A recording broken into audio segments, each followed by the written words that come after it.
Richter స్కేలుపై సాధారణంగా 6.5 నమోదైతేనే భూమి తీవ్రంగా కంపిస్తుంది.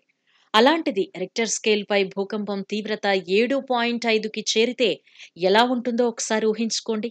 తైవాన్లోని తైపీలో బుధవారం 7.5 తీవ్రతతో తీవ్రమైన భూకంపం సంభవించింది. దీంతో పలు ప్రాంతాల్లో పెద్ద ఎత్తున ఆస్తి నష్టం జరిగింది. ఈ ఘటన నేపథ్యంలో అప్రమత్తమైన జపాన్ ప్రభుత్వం అక్కడి ప్రజలకు సునామీ హెచ్చరికలు జారీ చేసింది. అలలు 3 మీటర్ల ఎత్తుకు ఎగసిపడే అవకాశం ఉందని వెల్లడించింది. ఈ భారీ భూకంపంతో తైవాన్లోని ప్రజలు భయాందోళనలకు లోనవుతున్నారు. తైవాన్ దేశంలోని తైపీలో బలమైన భూకంపం కారణంగా చాలా చోట్ల పెద్ద పెద్ద భవనాలు కూలిపోయాయి. ఈ భూకంపం దెబ్బకు నగరంలోని ఫ్లైఓవర్లతో పాటు అక్కడున్న ఎన్నో వంతెనలు కూడా ఊగిపోయాయని తెలుస్తోంది. దీంతో పాటు భూకంప తీవ్రత ధాటికి తట్టుకోలేక నగరంలోని పలు ప్రాంతాల్లో విద్యుత్ సరఫరా నిలిచిపోయింది.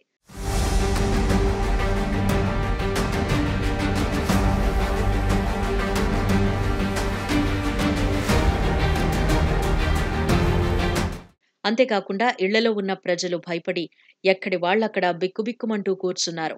ఇక రోడ్ల మీద ప్రయాణించే వారి సంగతి చెప్పనవసరమే లేదు. రోడ్లపై ఉన్న వాహనదారులు ఎక్కడికక్కడే నిలిచిపోయారు. భారీ భూకంప ప్రభావం వల్ల ఇప్పటి వరకు ఈ ఘటనలో 4 మృతి చెందగా 50 మందికి పైగా గాయపడినట్టు అధికారులు ప్రకటించారు. అయితే తైవాన్ భూకంప పర్యవేక్షణ ఏజెన్సీ ఈ భూకంప తీవ్రతను 7.2గా ప్రకటించగా అమెరికా జియోలాజికల్ సర్వే మాత్రం రిక్టర్ స్కేలుపై 7.5గా పేర్కొంది. అయితే ఈ ఘటన నేపథ్యంలో అప్రమత్తమైన జపాన్ ప్రభుత్వం సునామీ హెచ్చరికలు జారీ చేసింది. అలలు 3 మీటర్ల ఎత్తుకు ఎగసిపడే అవకాశం ఉందని వెల్లడించింది. ఈ క్రమంలో ఒకినావా, మియాకోజిమా, యాయామా ద్వీపం చుట్టుపక్కల నివసిస్తున్న వారు వెంటనే ఖాళీ చేయాలి అని జపాన్ వాతావరణ సంస్థ తెలిపింది. సునామీ అలలు తీరాన్ని సమీపిస్తున్నాయని, వీలైనంత త్వరగా ఖాళీ చేయాలని వెల్లడించింది. భూకంపాలను రిక్టర్ స్కేల్ ఉపయోగించి కొలుస్తారు. దీనిని రిక్టర్ మాగ్నిట్యూడ్ టెస్ట్ స్కేల్ అంటారు. భూకంపాలను రిక్టర్ స్కేలుపై 1 నుంచి 9 వరకు కొలుస్తారు. భూకంపాన్ని భూకంప కేంద్రం నుంచి కొలుస్తారు.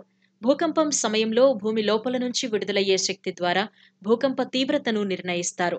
7 లేదా అంతకంటే ఎక్కువ తీవ్రతతో భూకంపం సంభవిస్తే భారీ భూకంపంగా పరిగణిస్తారు.